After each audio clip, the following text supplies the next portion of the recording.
Ils étaient quelques centaines à venir commémorer l'armistice du 11 novembre, place Riault à Lille.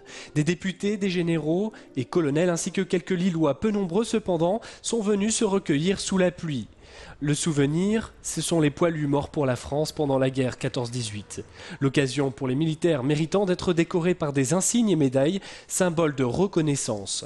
Des gerbes ont ensuite été déposées devant l'Arc de Triomphe. C'est déjà le 92e anniversaire de l'armistice. Les derniers poilus ont disparu, mais la flamme du souvenir brûle toujours. Quel sens ça a pour vous encore aujourd'hui, malgré la disparition des poilus ? Mais écoutez, moi, mon père a fait la guerre, pas la première, mais la Seconde Guerre mondiale, et pour moi, c'est toujours très prenant, quoi. Ouais, un certain patriotisme, et puis des guerres qu'on ne reverra plus. Heureusement. Il y a toute une génération là, de poilus, et notamment sur cette terre du Nord, qui s'est sacrifiée. Et même si c'est bientôt après un siècle, je crois qu'on n'a pas le droit de l'oublier. Aujourd'hui, ça a une autre signification, c'est nous faire comprendre la valeur de la paix, et notamment de la paix en Europe, de la réconciliation franco-allemande. Ce sont des choses qui nous paraissent toutes simples, toutes naturelles, mais pendant longtemps on parlait de l'ennemi héréditaire. Eh bien, il est bon une fois par an au moins de se le rappeler. Score final 2-1 contre Montpellier. Les Lillois n'iront pas plus loin que les quarts de finale de la Coupe de la Ligue. Les Montpelliérains donnent le ton dès les 15 premières minutes et dominent les Lillois. À la 26e minute, Capzé concrétise la menace héroltaise et marque le premier but. Au début de la seconde période, Capzé remet le couvert et confirme la domination de son équipe. La réaction est tout de même venue de l'attaque lilloise avec le duo Hazard-Gervinho. Ce but donne des ailes aux Lillois. Aubragnac pense tenir l'égalisation à la 84e minute, mais il est déclaré hors-jeu. On est très déçus déjà, parce qu'on avait tous envie de se qualifier pour les demi-finales. Après, on savait que jouer à l'extérieur un quart de finale, c'est jamais simple.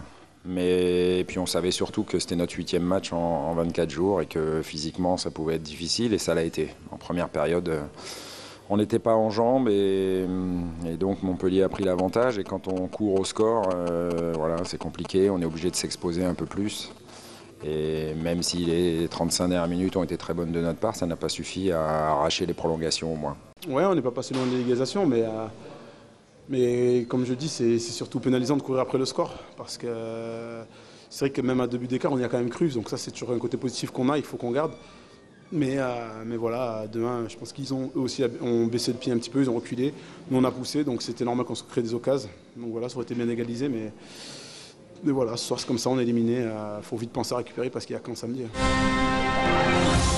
C'est une mesure qui passe mal. Certains professeurs ont été punis par le rectorat. Ils ont interdiction d'enseigner et d'intervenir dans l'enseignement supérieur. Pourquoi ? Car ces mêmes enseignants ont signé une pétition collective de refus d'être tuteur d'un stagiaire à plein temps. Romain est prof d'économie sociale, il enseigne à Avion. Il y cumulait un poste à Sciences Po Lille. Aujourd'hui, il ne peut plus intervenir dans cet établissement. Les collègues ne pourront pas assurer leurs cours, leur TD, leur TP dans l'enseignement supérieur, alors ce qui désorganise au passage l'enseignement supérieur. Et ces courriers font très souvent référence au fait que les collègues concernés ont manifesté leur intention de refuser d'être tuteur d'un stagiaire à la rentrée 2010-2011. C'est de la désolation, c'est-à-dire que on attendrait, disons, une attitude un petit peu plus professionnelle de la part de notre hiérarchie. On pense pas, a priori, qu'on va être traité de façon aussi méprisante et infantilisante. Elle désorganise très concrètement un certain nombre de formations de l'enseignement supérieur, dans les IUT, dans les classes préparatoires, dans les facs.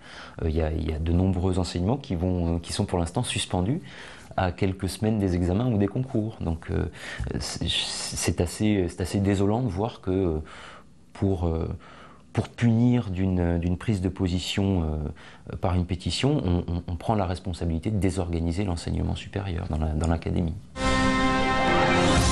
Olfried, ce petit Haïtien, aurait dû être chez ses parents adoptifs il y a plusieurs mois. 10 mois après le tremblement de terre, cet enfant est toujours en cours d'adoption. Les Fouquet connaissent des difficultés à obtenir un passeport et un visa. Ils déplorent l'inertie de la France. Il y a urgence. Olfried vit aujourd'hui dans des conditions précaires et l'épidémie de choléra plonge un peu plus les parents dans l'angoisse. Comme Olfried, ils sont encore 350 enfants bloqués à Port-au-Prince. Voilà, là c'est Olfried. Olfried, c'est une photo qui a été prise il y a 2 mois. C'est un petit garçon qui a maintenant 3 ans et 4 mois. Il est du mois de juillet. C'est un petit garçon très souriant. C'est vrai que c'est étonnant. Souvent à la crèche, les enfants sont assez fermés. Triste. Le choix de la France de ne pas rapatrier tous les enfants après le 12 janvier vient du traumatisme de l'Arche de Zoé. On a quand même lu beaucoup de choses, on a entendu beaucoup de choses, entre guillemets qu'on était des voleurs d'enfants, qu'on était tout ça. Non, on n'est pas des illuminés, non, on n'est pas des voleurs d'enfants. On a un agrément que la France nous a donné, que l'État français nous a donné. L'Arche de Zoé a sûrement freiné l'État français, mais j'avoue que 10 mois après, je me dis, il n'y a pas que ça. Il y a aussi une non-volonté de les ramener tout simplement. Le service d'imagerie du centre hospitalier de Roubaix vient d'inaugurer un tout nouveau mammographe numérique. Plus précis que le système analogique, cet équipement permet d'obtenir des images très fines, primordiales dans le dépistage des tumeurs de petite taille, autrement dit, le début de leur apparition. En France, 300 appareils de ce type sont en fonction contre 900 analogiques. L'importance, c'est le dépistage de ce cancer du sein. Et bien sûr, le dépistage, ça veut dire dépistage d'une lésion la plus petite possible, et notamment ce qu'on appelle les microcalcifications. Et cet appareil numérique permet ce dépistage de microcalcifications de façon bien meilleure, plus précise et plus précocement. Donc c'est un plus pour la population du versant nord-est d'avoir ce genre d'imageur pour pouvoir faire un dépistage de masse plus précis et plus précoce. Nous avons une qualité d'image bien meilleure, surtout en ce qui concerne les seins denses, une meilleure pénétration, l'étude et l'analyse des microcalcifications également.